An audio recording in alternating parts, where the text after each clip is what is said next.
Hello dear students, मैं हूं दिनेश यादव और एक बार फिर से आपका स्वागत है आपके अपने चैनल स्पार्टेंस लर्निंग मीडिया पर। हम लोगों ने लेक्चर 6 में क्या देखे थे, न्यूमेरिकल्स। कुछ इंपॉर्टेंट न्यूमेरिकल्स केसेस बाय किए थे जिसमें मैंने 4 केसेस को आपको समझाया था और लास्ट में मैंने आपको 2 क्वेश्चंस होमवर्क के लिए दिए थे। तो उम्मीद है कि आप सभी ने उनको अटेम्प्ट किया होगा और घर पे आप लोग देख सकते हैं। मैं आज के इस लेक्चर 7th में न्यूमेरिकल पार्ट 2 को स्टार्ट करूंगा और इस पार्ट में मैं सबसे पहले लेक्चर 6 के 2 क्वेश्चंस होमवर्क वाले को सॉल्व करूंगा। ठीक है ना। जिन्होंने ट्राई किया है, जिनका सही है और बहुत अच्छे हैं, ठीक है। जिन्होंने ट्राई करके थोड़ा सा गलत हुआ है वो इसको सीखें और 6 लेक्चर को दोबारा से देखें।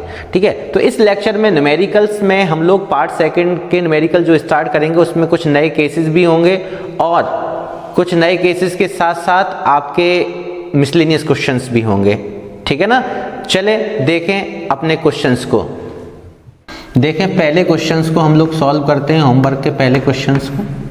तो पहला क्वेश्चन जो होमवर्क में दिया था उस क्वेश्चन को एक बार देख लें।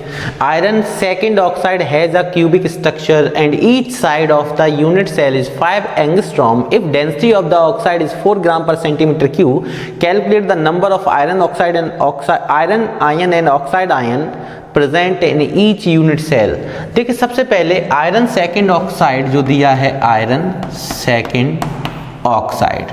तो आयरन सेकंड ऑक्साइड से क्या मतलब है बेटा, उसको समझ लें। इसमें आयरन के पावर क्या है 2+ एंड ऑक्साइड क्या होता है 2-। ऑक्साइड 2- है, पर ऑक्साइड भी जानते हैं, सुपर ऑक्साइड भी जानते हैं। रिडॉक्स में हम लोग सीखेंगे इस चीज़ को, 11th में आप वैसे सीख के आए हैं। तो यहाँ पे आयरन सेकंड ऑक्साइड है। सबसे पहले मेरे को कह रहा है कि यूनिट सेल जो ईच साइड है, साइड का मतलब एज लेंथ अपने को कितना दिया 5 एंगस्ट्रॉम। 5 एंगस्ट्रॉम को सबसे पहले सेंटीमीटर में कन्वर्ट कर लें क्योंकि हमें यहाँ पे जो डेंसिटी वो सेंटीमीटर में दिया है। तो 5 × 10⁻⁻10 मीटर होता है और ये 5 × 10⁻⁻8 सेंटीमीटर हो जाएगा। 100 का मल्टीप्लाई करेंगे आ जाएगा। चलिए जल्दी से देखें डेंसिटी कितनी दी है। Density equal 4 gram per centimetre cube, 4 gram per centimetre cube दिया हुआ है।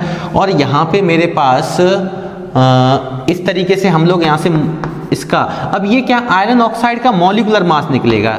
Molecular mass of iron oxide, molecular mass of iron oxide. तो आयरन ऑक्साइड का मॉलिक्यूलर मास देखते हैं। तो आयरन का एटॉमिक मास कितना होता है, दिया गया है 56। वैसे भी ध्यान रखना ऑक्सीजन का कितना होता है 16 इतना ग्राम पर मोल। तो यहां से इसको निकाला तो ये कितना आ जाएगा 72 ग्राम पर मोल। अब यहां से मेरे पे डेंसिटी है, एज लेंथ है, सब कुछ है। तो क्या निकालना है, नंबर्स निकालने आयरन और ऑक्साइड आयन के। तो Z की वैल्यू निकालनी है। तो Z की वैल्यू के लिए फॉर्मूला क्या यूज होगा, density equal Z × M/AQ × NA। Density आपको Z की वैल्यू आपको यहाँ से फाइंड आउट करनी है। तो Z इक्वल क्या आ जाएगा अपने पास, डेंसिटी × AQ × NA/M। यहाँ से वैल्यू पुट कर दें जल्दी से। डेंसिटी की वैल्यू क्या है अपने पास 4। यहाँ से एज लेंथ कितनी है 5 × 10⁻⁻8 का होल क्यूब। Na कितना 6.023 × 10⁻23। यहाँ से मैंने सॉल्व किया, M कितना आया 72 ग्राम पर मोल। इसको आप सॉल्व करेंगे अप्रोक्सीमेट अपने पास 4 आ जाएगा। तो हैंस क्या लिखेंगे, hence 4 Fe2+ and 4 O2- ion will be present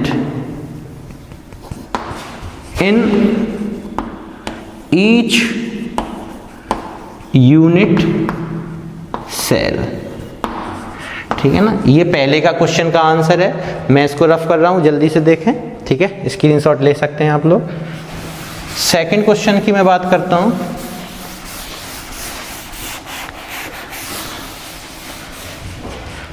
question number 2 कह रहा है an element with density, density कितना दिया है 2.8 ग्राम पर सेंटीमीटर क्यूब। ये हमें गिवन है, given that 2.8 gram per centimetre cube, ठीक है ना। उसके बाद कह रहा forms FCC unit cell, FCC unit cell form कर रहा, फॉर्म एफसीसी यूनिट सेल। तो इसका मतलब समझ गए ना, z की वैल्यू कितनी हो गई 4। उसके बाद कह रहा है with edge length small a की वैल्यू कितनी दे रखा है 4 × 10⁻⁻8 सेंटीमीटर, इतने एटम्स हैं।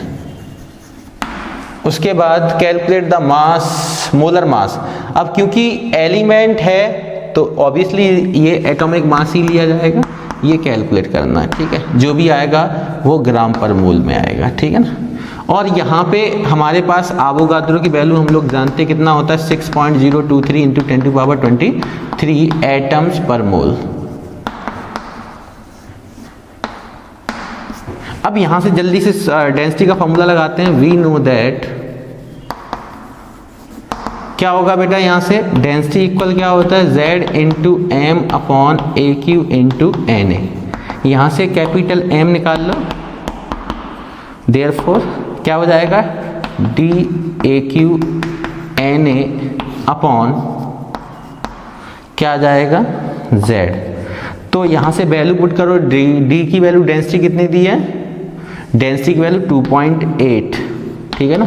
A कितना दिया है 4 × 10⁻⁻8 का होल क्यूब। N की वैल्यू आप अप्रोक्सीमेट ले लें 623 10⁻23 और Z की वैल्यू 4। इसको आप सिंप्लीफाई कर लेंगे तो एटॉमिक मास जो है या मोलर मास आपका 26.97 के समथिंग आएगा ग्राम पर मोल। आप लोगों का ये सॉल्व करने पर आंसर कुछ बच्चों का आ चुका है, ठीक है ना, काफ़ी अच्छा उन्होंने कमेंट बॉक्स में लिख के दिया है। और कुछ बच्चों ने नहीं कर पाया तो यहाँ से इस चीज़ को सीख ले। कैलकुलेशन बहुत सिंपल है, अगर इस कैलकुलेशन को आपको करने में थोड़ी प्रॉब्लम हो रही है तो इन कैलकुलेशंस के लिए मैंने वैदिक मैथ के कुछ लेक्चर डाल रखे हैं प्लेलिस्ट में, तो आप वहाँ से इन लेक्चर्स को देख सकते हैं कि क्यूब कैसे किया जाता है, हाउ टू कैलकुलेट क्यूब्स, ठीक है ना।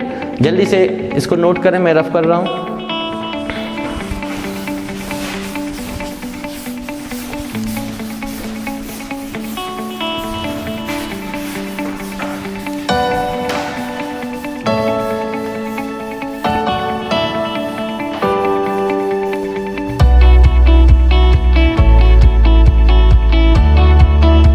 अब आपके पास 4 केस आपको 6 लेक्चर में देखने को मिले। होमवर्क वाले क्वेश्चंस भी हमने सॉल्व किए इस लेक्चर में, और इसी लेक्चर में अब हम लोग सीखेंगे आगे के केसेस और कुछ मिसलेनियस क्वेश्चन। आपका 5th केस आपके सामने बोर्ड पे है, बोर्ड पे केस लिखा हुआ है। 5th केस का क्वेश्चन क्या कह रहा है, एन एलिमेंट, जो कि बहुत important board point of view से बहुत इंपॉर्टेंट केस है। An element has BCC structure with a cell edge of 288। तो सबसे पहले बीसीसी स्ट्रक्चर है तो इसका मतलब जो सॉल्व करेंगे तो एक चीज हमें पता चल गई, according to the question z equal BCC के लिए z कितना होता है 2, एज लेंथ कितना दिया है 288 पिकोमीटर, इसको हम लोग लिख सकते हैं 288 × 10⁻⁻12 मीटर होता है, और 100 का मल्टीप्लाई करेंगे तो -10 आ जाएगा सेंटीमीटर, ठीक है ना। और यहाँ पे डेंसिटी दे रखी है, डेंसिटी कितना 7.2 ग्राम पर सेंटीमीटर क्यूब। और इसके बाद क्या कह रहा है, calculate the number of atom present, ये क्या लिखा है plus anti, present minus anti लिखूंगा तो एब्सेंट, तो present in 208 gram of the element. अब सबसे पहले 208 ग्राम एलिमेंट्स के अंदर नंबर ऑफ एटम्स पूछे कितने प्रेजेंट होंगे एक यूनिट सेल में। तो बेटा सबसे पहले हम लोग क्या करेंगे, डेंसिटी का फॉर्मूला यूज करते हैं। डेंसिटी इक्वल क्या होता है Z × m/AQ × Na। यहाँ से सबसे पहले हमने डेंसिटी की वैल्यू रखी 7.2 इक्वल, ये कितना आ जाएगा, Z कितना दिया है 2, m अपने को निकालना है, A की वैल्यू दी 288 × 10⁻⁻10 का होल क्यूब, ठीक है ना, इंटू Na जानते हैं 6.023 × 10⁻23। इसको सिंप्लीफाई करिए सबसे पहले और मोलर मास निकालिए। तो यहाँ से कैपिटल M जो है एलिमेंट्स का मास कितना आ जाएगा, मोलर मास, इसको इधर रखेंगे तो 7.2 इंटू 288 का whole cube into 10⁻⁻30 into 6.023 into 10⁻23 upon क्या आ जाएगा 2। इसको हम लोग सिंप्लीफाई कर ले रहे हैं, ठीक है ना, तो ये आ जाएगा 3.6288 होल क्यूब 10⁻⁻30 और यहाँ से ये -30 है, प्लस का 23 है, तो ये कितना आने वाला है, माइनस का 7 इंटू 6.023। अब यहाँ से एटॉमिक मास हम लोग सॉल्व कर ले रहे हैं, तो एटॉमिक मास यहाँ से जब आप सॉल्व करेंगे तो 51.74 के समथिंग आएगा, 51.74 ग्राम पर मोल। अभी हमने क्या निकाला, उस एलिमेंट का मोलर मास निकाला। इस मोलर मास के थ्रू हम लोग क्या निकालेंगे, एटम्स का नंबर। तो हम लोग यहाँ क्या देखने वाले हैं, सिंस, अब मुझे बताओ पर मोल में इतने ग्राम एटम प्रेजेंट है और 208 ग्राम में पूछ रहा है, तो हम लोग इसको ऐसे लिख सकते हैं ना, तो इतना ग्राम कंटेन करता है एलिमेंट इक्वल 1 मोल का मतलब एवोगाड्रो नंबर ऑफ एटम। तो यहाँ से क्या लिखेंगे, सिंस 51.74 ग्राम एलिमेंट कंटेन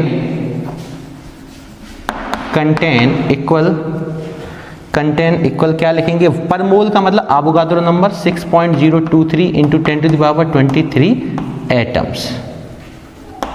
मैंने क्या बोला है कि इतना ग्राम पर मोल में, और एक मोल में कितने एटम होते हैं, इतना। तो देयरफॉर 1 ग्राम एलिमेंट कंटेन कितना करेगा, 6.023 इंटू 10⁻23 अपॉन क्या आ जाएगा अपने पास 51.74 एटम्स। अब मुझे किसके अंदर निकालना है बेटा, 208 ग्राम की। तो 208 ग्राम एलिमेंट विल कंटेन, तो क्या करेंगे, यूनिटरी मेथड लग रहा है, इतने में इतना एटम्स है इतने ग्राम में, तो 1 ग्राम में कितना और 208 ग्राम में कितना। तो इसको देखते हैं हम जल्दी से, 51.74 इंटू 208, इसको आप लोग सॉल्व करिएगा। सॉल्व करेंगे तो अपने पास 24.2 इंटू 10⁻23 एटम्स आंसर आ जाएगा। कितना आंसर आया, 24.2 इंटू 10⁻23 एटम्स। नोट कर दीजिए एक बार जल्दी से, मैं रफ कर रहा हूँ।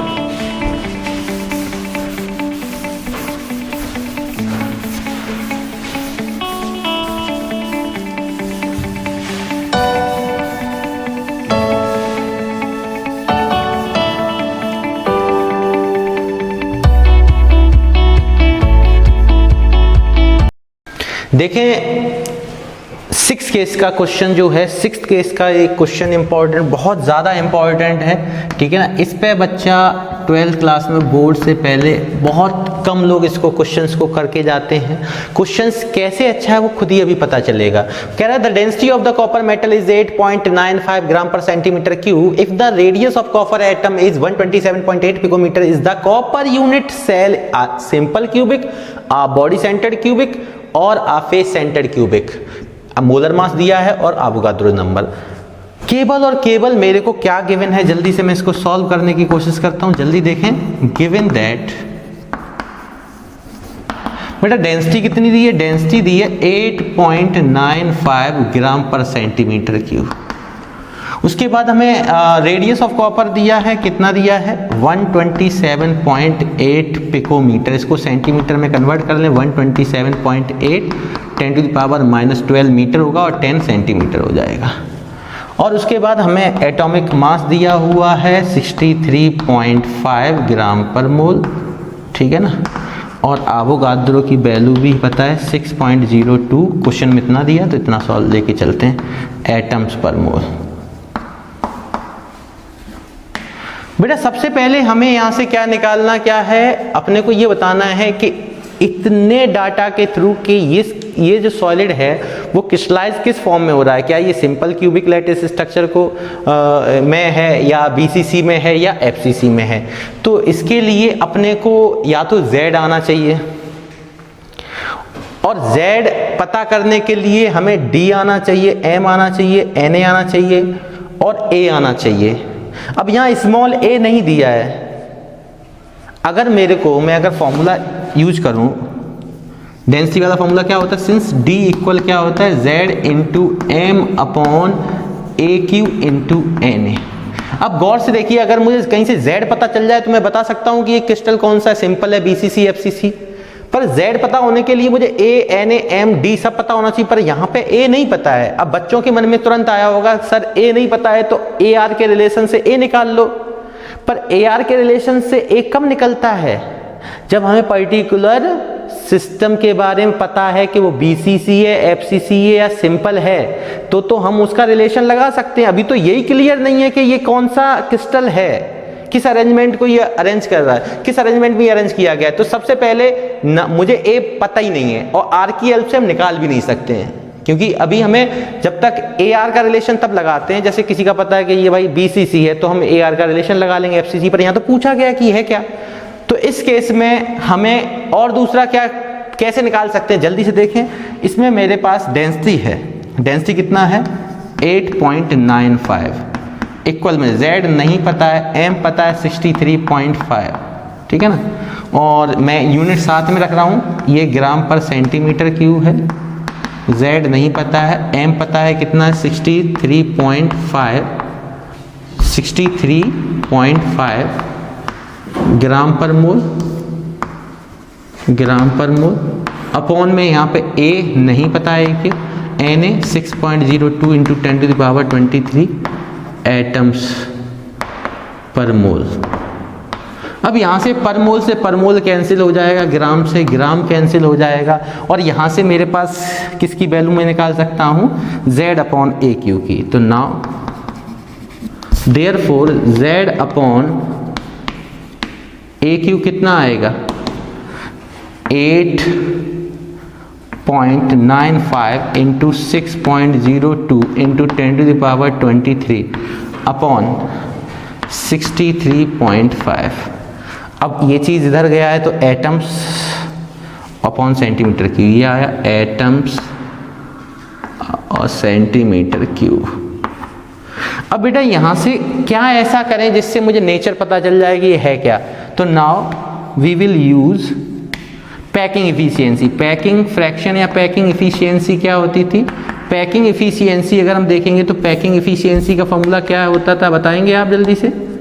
पैकिंग इफिशियंसी, तो पैकिंग इफिशियंसी का अगर आपको फॉर्मूला ध्यान है तो क्या कहते थे हम लोग, Z बोलो into 4/3 pi r cube upon a cube, ध्यान है।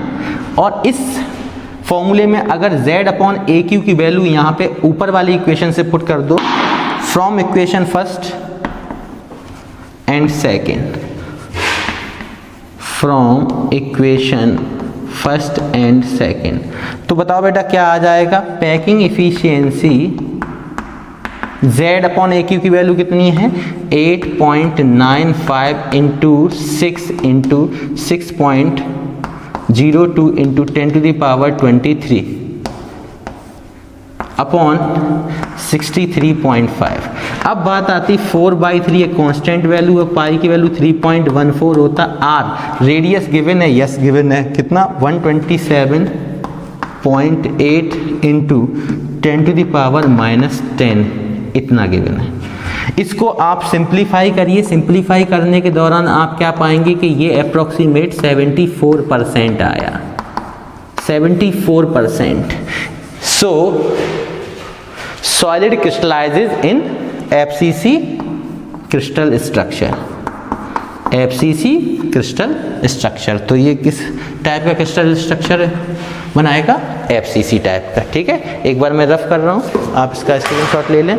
जल्दी से मैंने क्या बताया इसमें, ये सब चीजें गिवन थी, मैंने डेंसिटी का फॉर्मूला लगाया, पर अब मुझे Z/AQ नहीं पता था। Z/AQ कहाँ यूज होता? पैकिंग इफिशियंसी में, और पैकिंग इफिशियंसी के परसेंटाइल से हम बता सकते हैं, अगर 52% आता तो सिंपल होता, अगर 68% आता तो BCC होता, अगर 74% आया तो FCC है, ठीक है ना। अदरवाइज हमें Z पता करना होता, उसके लिए मुझे A पता होता, तो वो भी नहीं गिवन है, ठीक है ना। इस टाइप के क्वेश्चन को इससे करते हैं, बहुत ही इंपॉर्टेंट क्वेश्चन है।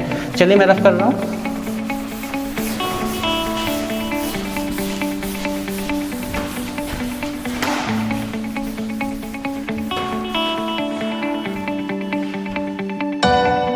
देखें अब हम लोग 7th केस की ओर बढ़ते हैं। 7th केस का क्वेश्चन आपके सामने है, ठीक है ना।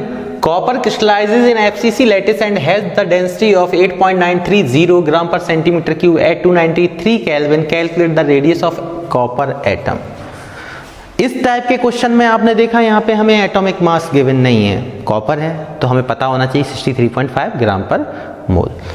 अब यहाँ पे हम लोग सॉल्व करते हैं इस क्वेश्चन को, थोड़ा देखते हैं। अच्छा क्वेश्चन है, ठीक है ना। तो सबसे पहले मैं यहाँ पे देखता हूँ कॉपर क्रिस्टलाइजेज है वो कहाँ पे, किस अरेंजमेंट में? FCC। तो जहाँ से मुझे Z की वैल्यू FCC में कितनी होती है? 4 एटम्स, ठीक है ना। नंबर ऑफ इफेक्टिव एटम कितने होते हैं FCC में? 4। Density 8.930 gram per centimetre cube. Temperature का अपने को कोई काम नहीं है। Calculate the radius of copper atom, radius पूछी गई है। बेटा यहाँ पे अगर मैं डेंसिटी का फॉर्मूला यूज करता हूं, now we know that density equal क्या है? Z into M upon AQ into NA। Value को पुट करें, डेंसिटी की वैल्यू 8.930 इंटू इक्वल में है Z4M। अब एटॉमिक मास अपने को गिवन नहीं है, पर कॉपर के केस के लिए M की वैल्यू बेटा कितनी होती है? 63.5। कोई बच्चा बता सकता है, इसको मैं पहले भी डिस्कस कर चुका हूँ पीछे वाले लेक्चर में। और Na की वैल्यू भी आपको गिवन ना हो, 6.023 इंटू 10⁻23 ये वैल्यू। आयरन और कॉपर के केस में एटॉमिक मास आपको 63.5 होता है कॉपर का, और 56 होता है आयरन का, ठीक है। 55.89 तो 56 लेके चलते हैं। यहाँ पे क्या है? M अपने को पता है 63.5 है, AQ पता नहीं है, Na 6.023 इंटू 10⁻23। यहाँ से बेटा AQ की वैल्यू निकालते हैं, तो AQ की वैल्यू क्या आएगी? 4 इंटू 63.5 अपॉन क्या आ जाएगा? 8.930 इंटू 6.023 इंटू 10⁻23। इसको आप लोग सॉल्व करेंगे तो AQ की वैल्यू कितनी आ जाएगी आपके पास? इसको जब आप सॉल्व कर लेंगे तो 4.72 इंटू 10⁻23 आएगा, इतना सेंटीमीटर क्यूब। आप देखें अपने पास यहाँ तक आ गया। अब यहाँ से क्वेश्चन को सॉल्व करते हैं। अगर AQ की वैल्यू अपने पास कितनी है, ठीक है ना, AQ की वैल्यू अपने पास कितनी है? यहाँ से मैं क्वेश्चन को इधर सॉल्व कर रहा हूँ। AQ की वैल्यू है 4.72 इंटू 10⁻23 सेंटीमीटर क्यूब। अब मुझे R निकालने के लिए A तो आना चाहिए। यहाँ से मैं AQ क्या लिख सकता हूँ? मैं इसको 47.2, मैं पॉइंट को उधर बढ़ा रहा हूँ तो पावर में 10⁻24 हो जाएगा सेंटीमीटर क्यूब। अब आपको पता है कि इसको सॉल्व करने के लिए आपको सिंप्लीफिकेशन, अगर मैं इसका करना चाहूंगा तो मुझे या तो लॉग लेना पड़ेगा। क्या लेना पड़ेगा? लॉग। लॉग लेने से क्या होगा कि मैं यहाँ पे लॉग लेता हूँ, मैं आपको बता देता हूँ जल्दी जल्दी एक बार। AQ इक्वल क्या है? 47.2 इंटू 10⁻24। देखिए taking log on both side, अगर दोनों तरफ आप लॉग लेते हैं तो आपके पास कुछ ऐसा बनेगा, log AQ equal log 47.2 into 10⁻24। फिर आप क्या करेंगे? इनका लॉग लेंगे तो ये क्या आ जाएगा? 3 log A आ जाएगा। यहाँ से आप इसमें लॉग इसकी वैल्यू अलग सॉल्व करेंगे, लॉग 47.2 और लॉग 10⁻24 में -24 आगे आ जाएगा, लॉग 10 की वैल्यू 1 हो जाएगी। इसका लॉग निकाल लेंगे, इसको माइनस करेंगे, वहाँ से लॉग A आएगा। जो लॉग A आएगा उसमें डिवाइड देंगे, किसका? 3 से डिवाइड दे देंगे, कुछ नई वैल्यू आएगी और A निकालेंगे। तो इस वैल्यू का मुझे क्या लेना पड़ेगा? Anti log. अब मैंने अभी आपको वीडियो लेक्चर के अंदर तो नहीं सिखाया, वैसे 11th क्लास में बच्चों ने सीखा होगा लॉग एंटी लॉग। तो आप इस तरीके से A की वैल्यू सॉल्व कर सकते हैं, पर बात आई इतना समय हमारे पास नहीं होता, हर बच्चा इसी को अप्लाई करने में लगा हुआ है, तो फिर कब काम आएंगे हम। तो आपको किस तरीके से सॉल्व करना, एक सिंपलेस्ट तरीका मैं बताता हूँ आपको, ठीक है ना। ये देखें टेक्निक, अगर ए क्यू अपने को इतना दिया ए, तो एक काम कर सकता हूँ मैं, ए निकालने के लिए cubic root 47.2 into 10 to the power -24 centimetre cube, यहाँ से क्या आया 40 अप्रोक्सीमेट में लेके चल रहा हूँ 47 into 10 to the power -8 centimetre. इनको क्यूबिक रूट से बाहर निकाल लिया, ये क्यूबिक रूट है यहाँ पे। अब नॉन परफेक्ट का क्यूबिक रूट आपको आना चाहिए, और अगर नॉन परफेक्ट का क्यूबिक रूट आपको नहीं आता है तो आपको प्लेलिस्ट में जाना होगा, वहाँ से वैदिक मैथ मैंने सिखाया था, स्क्वायर कैसे कैलकुलेट करते हैं, स्क्वायर रूट कैसे करते, परफेक्ट स्क्वायर रूट कैसे करते हैं, नॉन परफेक्ट स्क्वायर रूट कैसे करते हैं, क्यूब कैसे सॉल्व किया करते हैं, पर नॉन परफेक्ट क्यूबिक रूट कैसे सॉल्व करते हैं, नॉन परफेक्ट क्यूबिक रूट कैसे सॉल्व करते हैं। तो जो वीडियो अपना लिस्ट में नॉन परफेक्ट क्यूबिक रूट को सिखाता है, अगर आप उसको देखेंगे तो ये क्वेश्चंस आप विद इन 10 सेकंड सॉल्व करेंगे इस कैलकुलेशन को। तो फिर भी मैं एक बार बता देता हूँ, वहाँ पे मैं करके देख लेता हूँ एक बार। मैंने जिस तरीके से बताया था 47 है, इसके नियर अबाउट क्या आएगा 64 आएगा। अगर मैं इसको क्या मान लूँ, ये हो गया परफेक्ट, तो यहाँ से ये आ जाएगा किसका 4 माइनस 47 प्लस का आ जाएगा, ये कितना आ जाएगा 47 माइनस 64 अपॉन 2, इसका 64 की पावर 2/3। अगर इसको सॉल्व करेंगे आप जल्दी से देखें, मैं ये प्लेलिस्ट में आपको सिखा चुका हूँ, जिन बच्चों ने नहीं देखा वो जरूर देखें जाके। तो यहाँ से कितना आ गया अपने पास 7, और यहाँ पे बच्चा 1, यहाँ पे प्लस माइनस माइनस आ जाएगा, ठीक है ना 2, ये 4 क्यूबिक रूट करेंगे तो 4 आ जाएगा, 4 का स्क्वायर 16 आ जाएगा। इसको आप सॉल्व करेंगे, ये इतना आ गया, अपॉन में कितना आ जाएगा 32, ये कितना आएगा 1, और ये कितना आ जाएगा 1 1, यहाँ पे 32, यहाँ पे 8 माइनस 7 1, ये आया। इसको आप सॉल्व करेंगे तो अप्रॉक्सीमेट 3 ठीक है ना 5 के समथिंग आ जाएगा। कितना आ जाएगा 3.5। तो मैं यहाँ से इसको लेके चल रहा हूँ। अगर ये मैंने किस टेक्निक से सॉल्व किया है, तो आपको how to calculate non perfect cubic root वाली मैं इस बोर्ड पे स्क्रीन पे भी मैं इसकी पिक्चर दिखा दे रहा हूँ, ठीक है। आप इस लेक्चर को जरूर देखें जाके। तो यहाँ से इसकी वैल्यू सॉल्व करने पाई 3.59 समथिंग, 3.5 में लेके चल रहा हूँ 10 टू पावर -8 सेंटीमीटर। अब आप अगर लॉग से करेंगे ना तो अप्रॉक्सीमेट 3.59 या 3.6 ही आएगा, ठीक है ना। तो यहाँ से मैंने ए की वैल्यू कैलकुलेट की है, और अब मैं क्या करता हूँ for FCC a and r का रिलेशन क्या होता है, ए इक्वल ये काली काली आँखें, ठीक है ना। तो यहाँ से मैं निकाल सकता हूँ आर अपने को निकालना है, तो ए अपॉन 2√2, यहाँ पे ए की वैल्यू अपने पास कितनी आई 3.5, √2 की वैल्यू 1.414। इसको आप सिंप्लीफाई कर लें तो अप्रॉक्सीमेट कितना आ जाएगा, ये आया था 3.5 इंटू 10 टू दी पावर -8, ठीक है। ये सेंटीमीटर में है, ये तो कांस्टेंट वैल्यू दी गई है, तो ये आ जाएगा 1.27 इंटू 10 टू दी पावर -8, 1.26 के समथिंग आ जाएगा, ठीक है ना। इस चीज़ को आप सॉल्व करके घर पे ज़रूर देखें। ये क्यूबिक रूट अगर आपने लॉग दोनों तरफ लिया, लॉग लेने के बाद आपने पहले इधर का लॉग सॉल्व किया, और लॉग सॉल्व करने के बाद आपने 3 को उधर भेज के डिवाइड में, फिर क्या आ जाएगा लॉग ए की वैल्यू आएगी। फिर आप ए निकालने के लिए एंटी लॉग निकालेंगे, ना आपको लॉग आता है ना आपको एंटी लॉग आता है, तो आप टाइम वेस्ट करेंगे। अब लॉग एंटी लॉग अगर सीखना है, आगे भी क्वेश्चंस आएंगे आगे वाले चैप्टर्स में, तो अपने को क्या है, मैं एक इंडिविजुअल अलग से लॉग एंटी लॉग वाला लेक्चर बना के प्लेलिस्ट में दे दूंगा। आप उस चीज़ को लॉग एंटी लॉग को सीखने के बाद फिर इसको उस मेथड से भी अप्लाई कर सकते हैं। फिलहाल समय बचाने के लिए सबसे अच्छा तरीका है कि आप नॉन परफेक्ट क्यूबिक रूट आपको आते हो, नॉन परफेक्ट क्यूबिक रूट अगर आपको नहीं आते, मैं बार बार बोल रहा हूं, तो आप जाके वीडियो को जरूर देखें, ठीक है ना। मैं डाल रखा है प्लेलिस्ट में, तो आप उसको चेक जरूर करें, और उसको पढ़ने के बाद फिर इस क्वेश्चन को अगर अप्लाई करेंगे, तो मैंने अभी जैसे रफली सॉल्व किया था, तो आप भी बता देंगे कि ये कैसे आया है, ठीक है ना। जल्दी से इसको नोट कर लें, मैं इसको रफ करने जा रहा हूँ।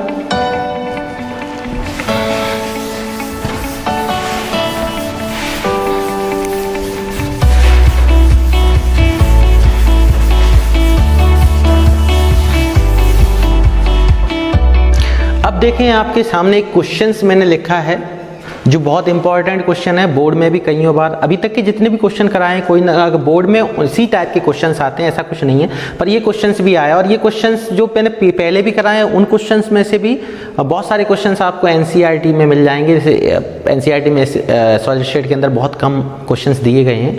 फिलहाल ये जो क्वेश्चन ये एनसीईआरटी का ही है ना, एनसीईआरटी का अगर मैं बात करूं तो ये एक्सरसाइज से ही क्वेश्चन है, एक्सरसाइज का 24वां क्वेश्चन है, ठीक है ना, एनसीईआरटी का।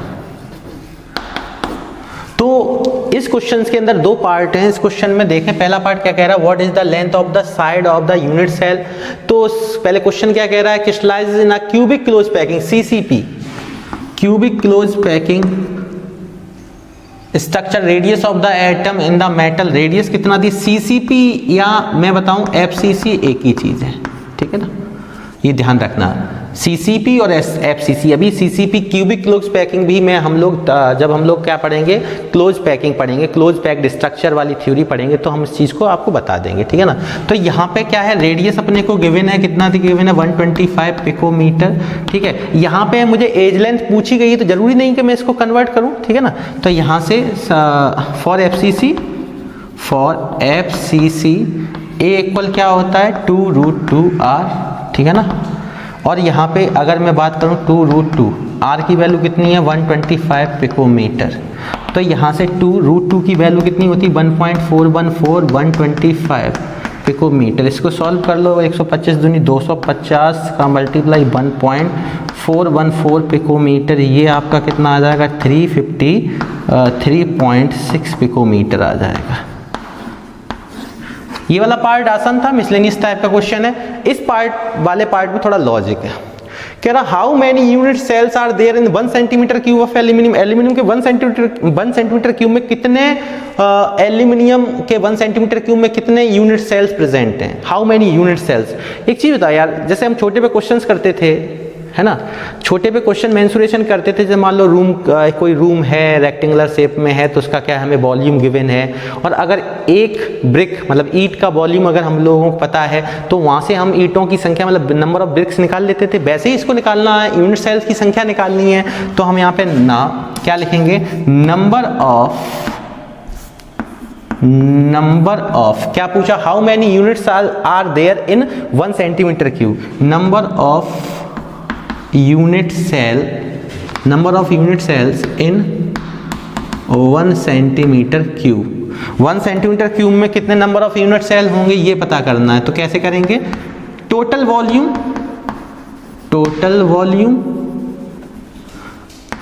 जैसे हम रूम का टोटल वॉल्यूम लेते थे और एक ईंट का, तो एक यूनिट सेल का वॉल्यूम ले लो, वॉल्यूम ऑफ 1 यूनिट सेल। अब वॉल्यूम ऑफ 1 यूनिट सेल का वॉल्यूम लेना तो ये क्या होता है, वॉल्यूम ऑफ 1 यूनिट सेल मतलब एक क्यूब, है ना, क्यूबिकल यूनिट सेल है। टोटल वॉल्यूम अगर मुझे पता है, टोटल वॉल्यूम किस में निकालना है, दिया गया है 1 सेंटीमीटर क्यूब में, तो ये 1 सेंटीमीटर क्यूब। और यहाँ पे volume of unit cell A cube, A की वैल्यू भी हमने निकाला 353.6, तो इसको क्या लिखेंगे 353.6।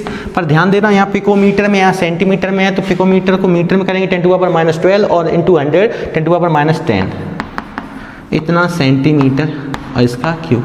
तो सेंटीमीटर क्यूब से सेंटीमीटर क्यूब कैंसिल होगा, ये कितना आएगा 353.6 इंटू 10⁻30 इसका होल क्यूब।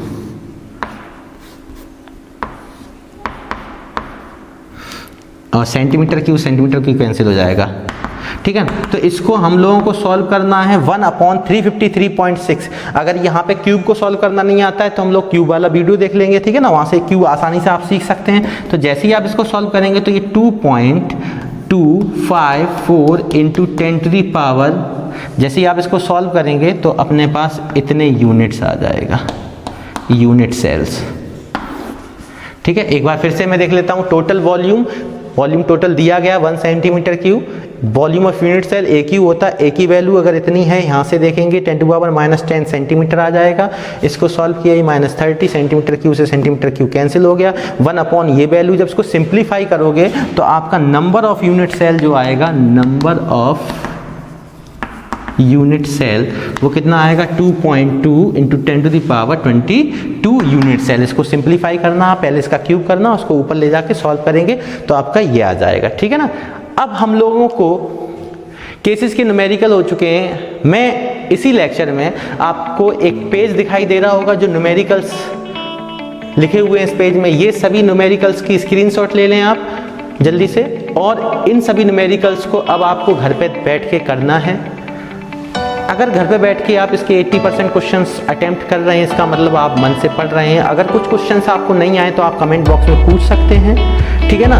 और सभी क्वेश्चंस मैं वादा करता हूँ, जिस बच्चे ने पहले लेक्चर से सॉलिड स्टेट से स्टार्ट करके और अभी तक के सभी लेक्चर्स को उसने देखा है, मन से पढ़ा है, कॉपी में नोट करके और हर चीज़ को सॉल्व करके देखा है, ठीक है ना, मेरे साथ साथ घर पे बैठ के उन्होंने मेहनत की है, तो कोई भी क्वेश्चन ऐसा नहीं होगा जो आपसे सॉल्व ना हो, ठीक है ना। कोशिश करना, ट्राई करना, ठीक है ना। स्टे सेफ, स्टे होम, ठीक है। इसी के साथ जय हिंद, जय भारत, थैंक यू।